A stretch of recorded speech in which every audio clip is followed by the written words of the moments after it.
언제라도 함께 보고 함께 웃는 친구 한국경제TV.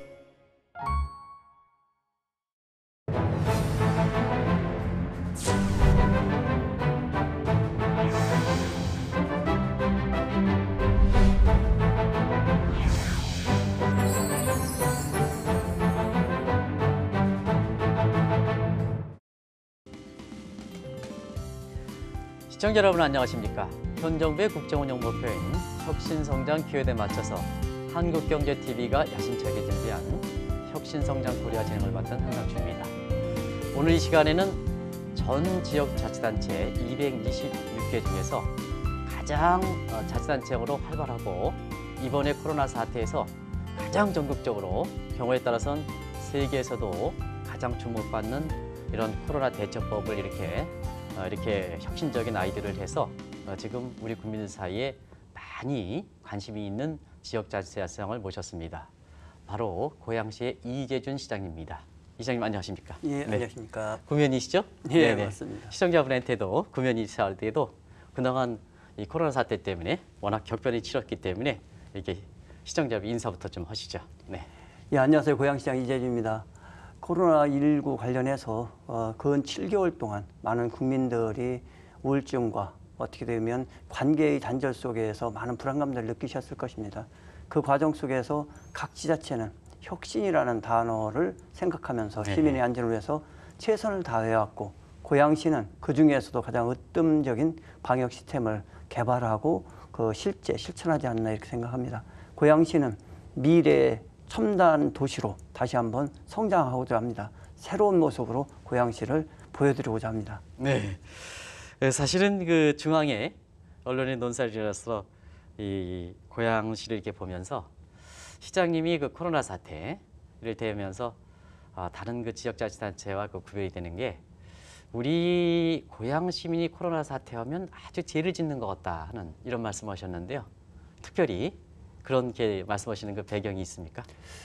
예, 사실상 그 방역의 책임은 공공 지방 정부가 있는 거거든요. 물론 국가도 있지만 그것을 제대로 못하고 또 내지는 환자가 발생할 때마다 시민들이 불안에 시달리고 또 학교를 못 가고 모임을 못 하고 이런 것들에서 항상 죄스러운 마음이지만, 고양시에서는 다른 어느 지자체보다도 선진적인 정책들로 시민들의 불안감을 최소화시키면서 정상적인 활동을 할 수 있도록 이렇게 하고 있습니다. 그렇지만 항상 확진 환자가 나올 때마다 죄송합니다, 송구스럽습니다, 이런 말을 계속 되풀이하게 됩니다. 이걸 빨리 끝났으면 좋겠습니다. 네.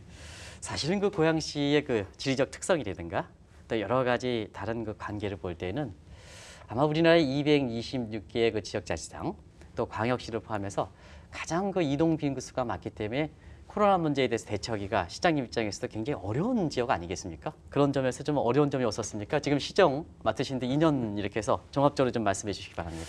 예, 사실상 코로나19 관련해서 최근에도 저희가 이제 안심 그늘 쉼터를 마련을 했습니다. 이건 이제 어르신들이 단절되어 있고, 옛날 같으면 안심 쉼터가 있어서 경로당에 이제 에어컨을 빵빵하게 틀어주고 이렇게 했었는데 지금은 그거를 폐쇄를 했지 않습니까? 그렇다면 이분들이 사실 놀이나 정해진 규칙적인 일정들이 없는 거예요. 그래서 그걸 어떻게 돌려드릴까 하면서 저희가 이제 안심 그늘 쉼터를 만들고, 그리고 거기다 그냥 둔 것이 아니라 장기와 바둑도 이렇게 비치를 했지만 열린 공간 속에서 프리랜서들을 위해서 이제 직업이 사실상은 수당으로 이렇게 개념으로 이제 접근을 하잖아요. 그분들이 이제 소득이 없습니다. 그래서 그분들을 모시고 거기서 이제 공연을 하거나 이렇게 하면 시민들이 또 즐기게 되고 그분들은 일자리가 이런 이제 과정을 하는데, 이거에 대해서도 이제 많은 걱정과 우려가 있었습니다. 그렇게 하면 그게 가능하냐, 그리고 지금 방역 수칙을 어기는 거 아니냐. 근데 그것은 아니다. 우리가 철저하게 관리할 수 있고 사회적 거리두기 운동을 철저하게 준수하면 우리는 분명히 가능하다. 그리고 이렇게 관리 체제에서 움직인다는 것은 안전하다는 것이지, 그러면 공공이 시민들한테 전부 다 집에서 계시라고만 하는 것이 맞는 거냐? 그건 아니다. 그래서 저희가 이제 이렇게 채택을 하니까 많은 지자체들이 또 벤치마킹을 합니다. 이렇듯이 방역 체계 하나를 하는데도 방역을 견고하게 해야 된다는 측면과 또 사회경제적인 측면을 고려해서 이걸 그 종합적으로 봐야 된다는 측면들이 있잖아요. 그런 판단을 낼 때가 상당히 어려웠다 이런 말씀을 좀 드립니다. 네, 사실 그 고양시장님 만나면 우리 그 시청자분도 이거부터 좀 여쭤봐야 되는데요. 우리가 그 지난번 그 방송 때도 시장님이 아이디어가 좋다. 이 코로나 사태의 혁신 아이디어로서 이 전 세계에서 주목하고 있는 드라이브 스루 진료소 이거 어떻게 만들어진 겁니까? 이거부터 물어보겠습니다. 네, 2월 중순경에 네네. 대구에서 이제 집단 감염이 이제 발생을 했습니다. 이제 네네. 신천지 중심으로 해서 네네. 이것이 이제 머지않아 이제 그 수도권으로 확산이 될 거라는 생각을 했습니다. 그래서 1차적으로 저희는 그 KTX역, 그다음에 시외버스 터미널 이런 곳에 전부 열화상 카메라를 비치를 하고 이제 그 외부에서 지방에서 오시는 모든 분들을 이제 그 열을 이제 감지를 해서 환자를 선별해냈죠. 그런 과정 속에서 이게 이제 점차 더 확산이 되는 거예요. 야, 이거는 네. 안 되겠다. 그래서 어떻게 하면 보건소라는 제한된 공간이 아닌 곳에서 다중이 많이 할 수 있겠느냐. 그래서 이제 그 주차장에 2군데를 좀 대형으로 설치하자.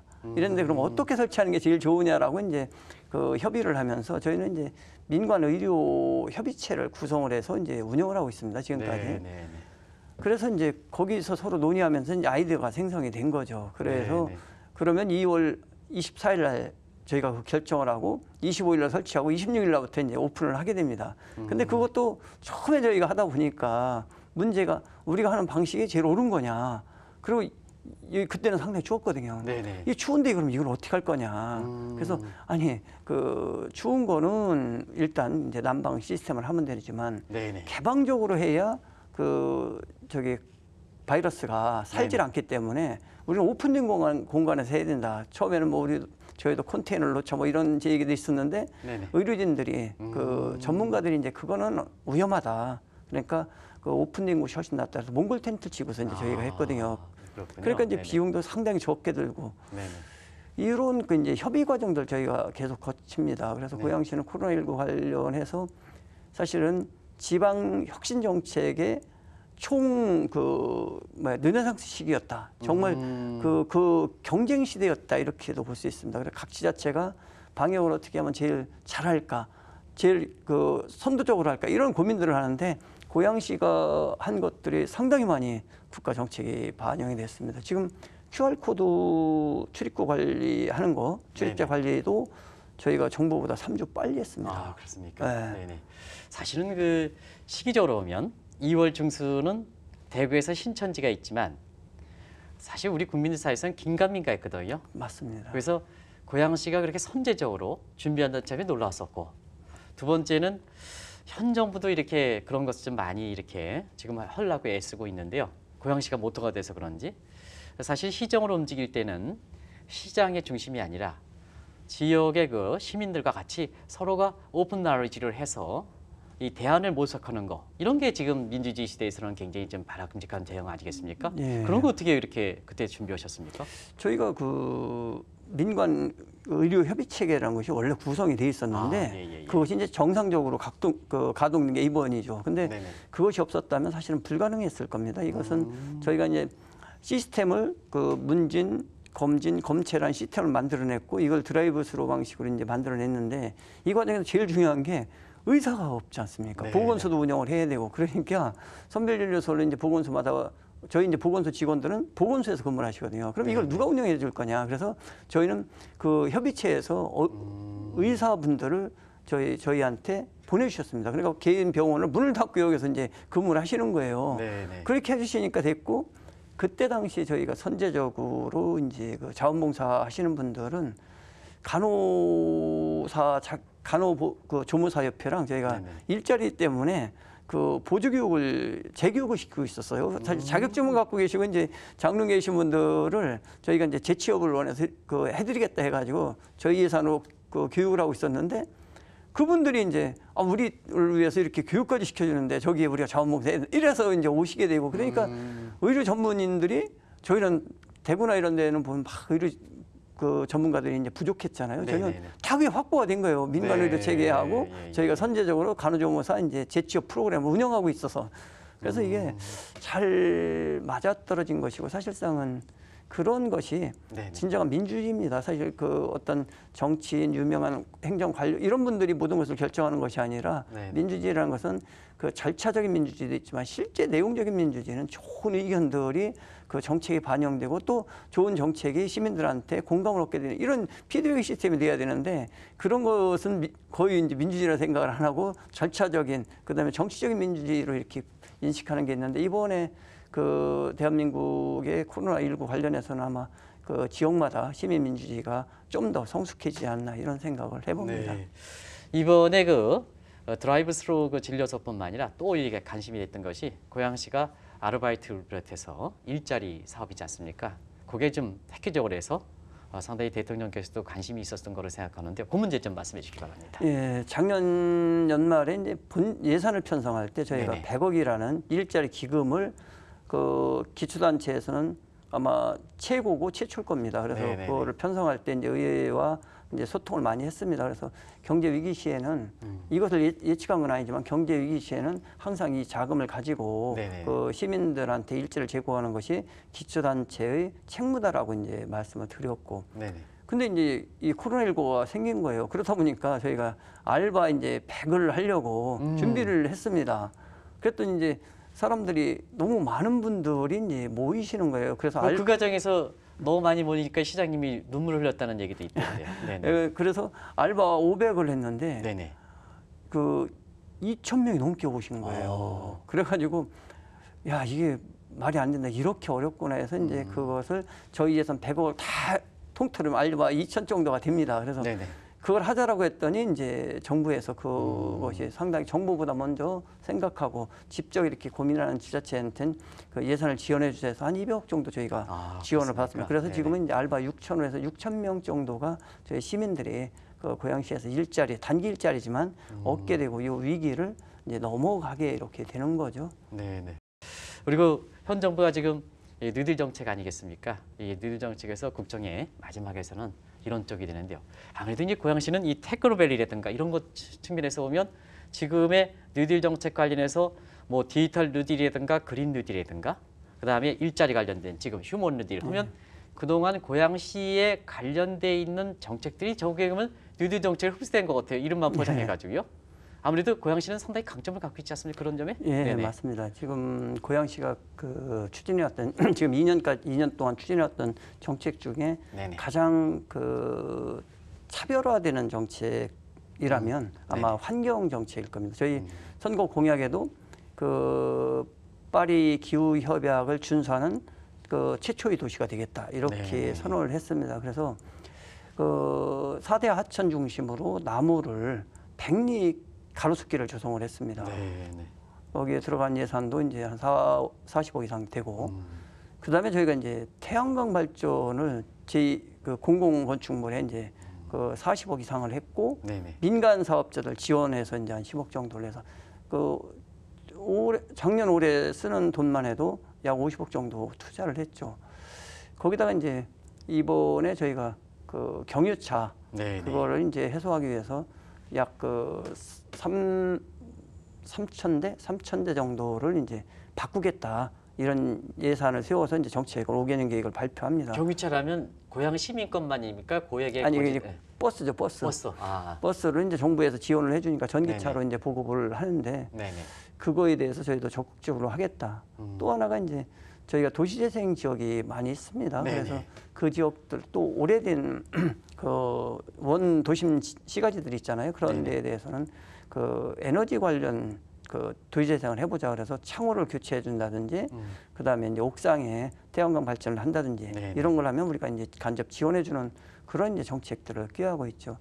사실은 그 정부가 그린 뉴딜 한 것은 네네. 거의 저희랑 뭐 흡사하다 이렇게 네, 보고요. 내용이 아주 비슷하더라고요. 예. 네네. 디지털 뉴딜은 이제 저희가 이제 4차 산업혁명에서 테크노밸리 쪽에서 네네네. 추진하고 있는 거라 사실 정부 이번 정책에 저희도 상당히 공감하고 정부가 이제 지원하는 예산에 대해서 저희도 공모 사업을 많이 받아서 지역 주민들한테 환원할 생각입니다. 네. 사실 그렇거든요. 환경 문제라든가 이런 거 할 때는 지역 주민의 이해관계 때문에 굉장히 논란이 많거든요. 중요한 것은 인식의 차이거든요. 인식의 변화를 가져오기까지는 많은 분들이 논의가 필요하고 많은 네네. 시간이 필요합니다. 그렇지만 그 정치라든지 공공은 그거에 대한 무한 책임을 져야 됩니다. 네네. 그 고양시가 가장 강조하는 것은 다음입니다. 다음 세대, 미래 올 세대들한테 우리가 어떤 조건, 도시 경쟁력도 사실은 기후 환경이 얼만큼 좋은가가 경쟁력이 될 수 있거든요. 네네. 그 전 세계 유수 연구 기관들은 그 지역의 도시 인프라 중에서 기후와 환경을 제일 중시합니다. 네네. 이제는 그런 것들이 미세먼지나 이런 영향 내지는 기후의 영향, 온도의 영향을 받았을 때는 네네. 문제가 되거든요. 네. 시장님, 지금까지 이렇게 시청자분이랑 한 20분 이상 인터뷰하는 과정에서 왜 고양시는 이렇게 아주 그 훌륭한 아이디어가 많은지 요거 좀 잠시 좀 이렇게 쉬어가는 겸해서 이렇게 말씀해 주실 수 있을까요? 네네. 그 정책이나 좋은 그 시민들한테 공감을 일으키는 것은 네네. 시민들의 제안이나 그분들의 생각을 좀 더 구체화시키는 거에서 저는 있다고 봅니다. 그래서 인식의 전환 이것이 혁신의 그 근본이고 그것을 통해서 계속적으로 진화하는 것이 사회 체제 아닐까 이렇게 봅니다. 그래서 저희 고양시는 혁신 제안팀을 저희가 운영을 하고 있고 시민 제안도 많이 받고 있습니다. 또 하나 이제 고양시는 한 10여 년 역사가 된 그 시민단체 쪽에 창안센터라는 곳이 있어서 저희는 그걸 조례로 뒷받침을 하고 있고 경기도에 있을 때 조례를 제가 그 시민창안 그 조례를 그거를 또 만들었습니다. 그래서 이 앞으로 이 미래 사회는 결국은 여러 사람들이 생각을 모아서 그 제일 합리적인 모델을 찾아가는 거 이것이 아닐까. 그래서 저희는 혁신에 항상 강조하고 공무원 사회 그 공직 사회에도 그런 분위기에 대한 평점을 많이 드리고 가점도 드리고 해외 연수도 보내드립니다. 네. 지금부터는 이제 앞으로 먹거리 또 시장님이 또 강조하시는 먹거리 이렇게 해서 사실 이 미래 먹거리에 대해서 이번에 뉴딜 정책도 단기적으로 코로나 사태 극복하고 대통령께서도 미래 먹거리를 미리 준비하신다 하는 이런 차례 국가 전체적인 이런 걸 좀 이렇게 지역 자치단체 쪽으로 시장님도 고양 시민의 미래 먹거리지 관련해서 최근에 이렇게 공식적인 명칭을 쓰는지 모르겠습니다는 이렇게 고양시의 그 시장님이 주력해놓은 미래 먹거리 삼지창이라 해서 방송 영상 산업, 의료 바이오 그리고 드론 사업 뭐 이런 쪽으로 해서 이 고려 시대의 삼지청 이렇게 해서 그게 뭡니까? 그것 좀 말씀해 주시기 바랍니다. 지난 2년 동안 사실상 고양시가 추진해온 중요한 그 갈림길이 하나는 낡은 관행을 혁파하는 거, 두 번째는 미래 먹거리를 준비하는 겁니다. 그래서 낡은 관행 중에서 대표적인 걸 보면 그 민원이 주 7일 근무를 하는 거예요. 우리는 주 5일 근무를 하는데 민원 처리 기간이 거의 7일이 일반적이었었습니다. 그래서 취임하자마자 이거를 민원 처리 기간도 주 5일로 바꾸자. 그래서 이제 단축을 했는데 그게 이제 한 67만 시간 정도. 쉽지 않지 않습니까? 7일에서 공무원들이 그렇죠. 쉽지 않죠. 쉽지 않지 않습니까? 그래서 이제 단축을 하면 이제 3일 막 이렇게 단축이 되니까 그러면 민원이 들어오면 곧바로 응답을 안 하면 이게 또 여러 부서를 거치다 보면 늦어지거든요. 그러면 이제 문제가 생기기 때문에 상당히 어려운 부분인데 저희는 그 거의 한 80% 이상을 단축을 했습니다. 그래서 지금 이제 민원 단축한 거 건수로 따져서 이렇게 계산해보면 약 67만 시간 정도가 이제 단축이 됐고요. 그 이후에 이제 저희 미래 먹거리 사업으로 하는 것은 좀 전에 위원님께서 말씀하셨듯이 이제 테크노밸리라는 곳에 무엇을 가꿀 거냐. 그다음에 이제 영상 그 단지에 방송 영상 단지에 뭐를 할 거냐 이런 건데 그 일단 고양시는 그 킨텍스 제3 전 시장이 BC를 통과해서 이제는 정상적인 궤도에 올라섰습니다. 그래서 그 아시아에서 이제 한 6위권 정도에 두르게 되는 거죠. 대형 이제 그 전시 공간을 갖게 되는 것이고 그 옆에 이제 테크노밸리가 이제 그 약 25만 평 정도가 구성이 되는데 거기에 이번에 저희가 암 데이터 센터를 유치를 합니다. 그러니까 그건 이제 국가 사업인데 암센터가 우리 고양시에서 제일 유리한 점이 있고 거기다가 이제 그 평화의료센터까지 함께 넣는 거라 사실 정부나 그 아시아권에서 보면 상당히 중요한 거고. 평화의료센터라는 것은? 그렇죠. 평화의료센터는 이제 남북 통일을 대비해서 또 남북에 이제 의료 문제가 생겼을 때 여기서 이제 우리가 그 같이 공동 연구하고 이렇게 하자라는 거고 좀 더 확대하면 아시아권까지도 같이 할 수 있는 부분이고 지금 현재는 의료 용어 통일을 하려고 지금 연구 중입니다. 사실 북한에서 쓰는 의료 용어와 남한에서 쓰는 의료 용어가 다르거든요. 네네. 그래서 그거를 이제 그 탈북자들 그분들을 모시고 탈북민들 모시고 그분들 용어를 이제 의료 용어를 듣습니다. 이렇게 아프다고 표현했을 때 이걸 뭐라고 표현하시는지 내지는 감기 주사를 뭐라고 표현하는지 이것들을 해놔야 문제가 생겨도 같이 의료진이 이건 무슨 얘기 이렇게 알아들 수 있잖아요. 그래서 그런 걸 하면서 거기다 의료 반여 사업을 넣고 바로 이제 그 테크노밸리 옆에 경기도 영상산업단지가 들어오는데 그거와 접목해서 방송 영상 그다음에 AR, VR 콘텐츠 이쪽은 이제 그 기업들이 우리 동네에 많이 들을 거다.